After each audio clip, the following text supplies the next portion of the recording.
Mari sharing bersama Dedi. Dad, apa aja sih yang harus dibawa saat lahiran? Oke, sebelum kita mulai, kita disclaimer dulu ya. Oke, banyak banget ya sebenarnya yang harus dibawa saat kita persiapan untuk melahirkan. Nah, ini lebih baiknya kita siapkan itu saat kita sudah mulai di 7 bulan atau 6 bulanan. Nah, di sini juga kita harus pahami, setiap rumah sakit itu berbeda-beda loh.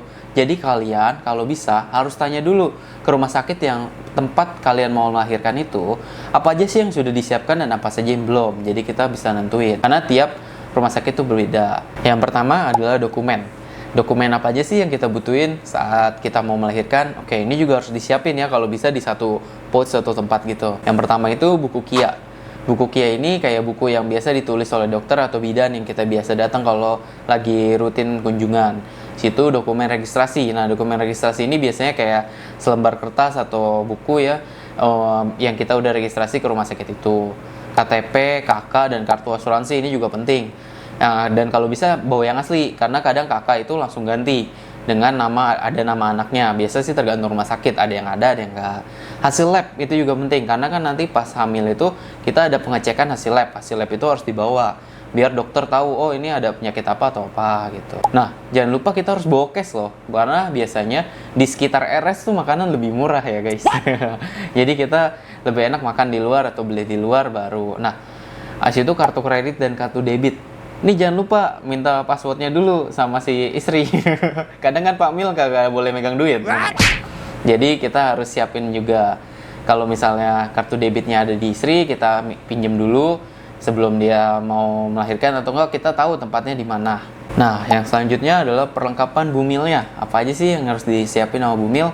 Yang pertama itu sarung atau kain. Ini penting juga nih untuk jaga-jaga aja sih. Di situ baju ganti 2-3 setel. Kalau bisa yang ada kancing depannya.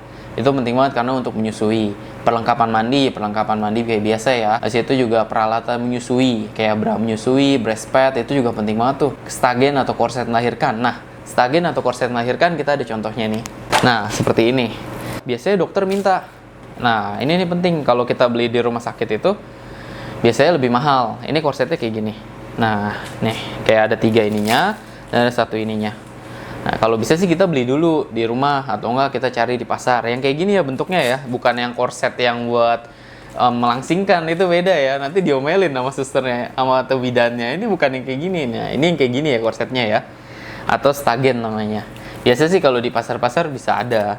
Cari aja yang buat korset melahirkan gitu. Nah, bentuknya seperti ini. Kalau dari dokter bilangnya biar untuk mengencangkan di otot-otot perutnya. Biasa juga orang-orang mau nge-gym juga pakai ini sih sebenarnya. Nah, kayak gini cara pakainya.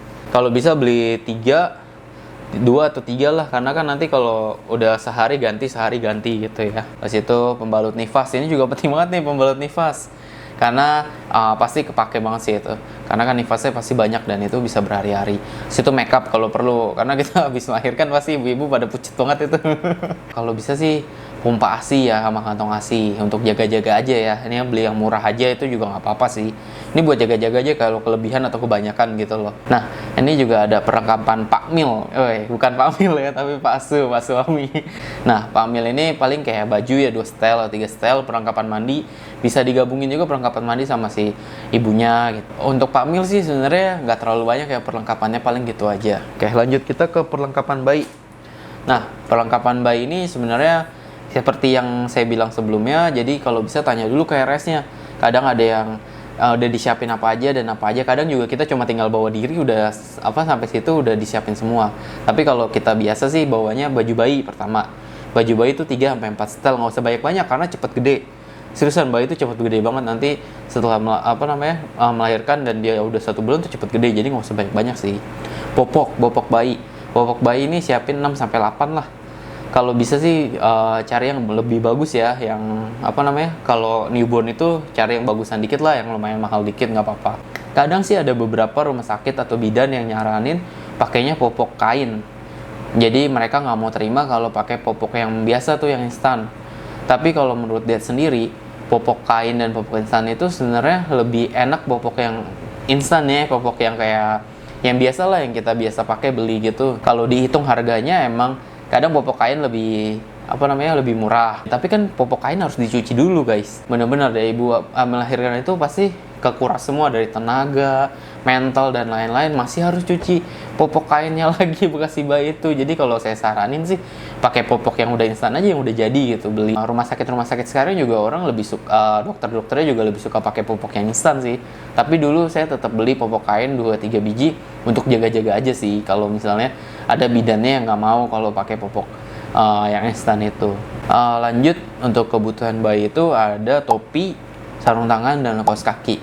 Itu juga kepake ya, sama bedong bayi ya 1-3 lah, itu juga kepake. Situ cotton ball. Nah ini cotton ball, ini tuh penting banget.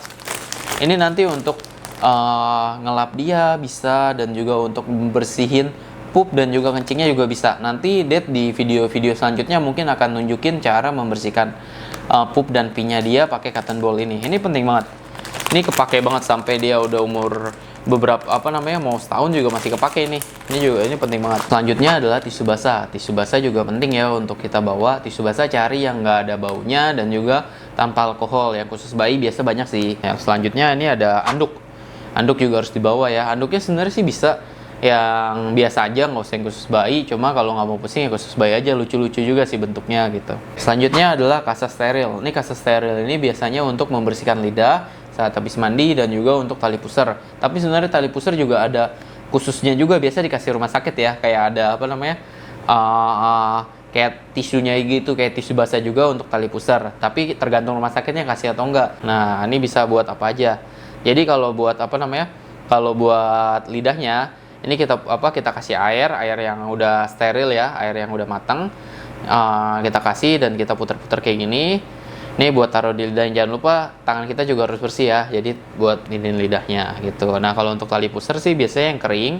Jadi setelah mandi dia keringin, kita pakai ini, pakai sterilannya kita keringin di bagian-bagian untuk tali pusarnya. Karena kan tali pusar agak susah kalau pakai ini ya, takut nyangkut-nyangkut. Nah lebih baik pakai ini. Biasanya sih bersihinnya pakai ini. Dan dia juga kadang ada cairan pembersih tali pusar juga, bisa pakai ini. Oke, jadi gitu aja. Kalau menurut kalian apa aja sih yang lebih penting dan juga apa aja yang penting untuk dibawa saat melahirkan? Komen aja di bawah ya, mungkin ada Dad yang kelewatan, kalian bisa komen di bawah. Dan juga link-link yang Dad kasih kayak tadi, barang-barang yang rekomen, itu nanti akan Dad kasih di deskripsi. Nah dicek-cek ya deskripsinya juga. Oke gitu aja, bye-bye parents.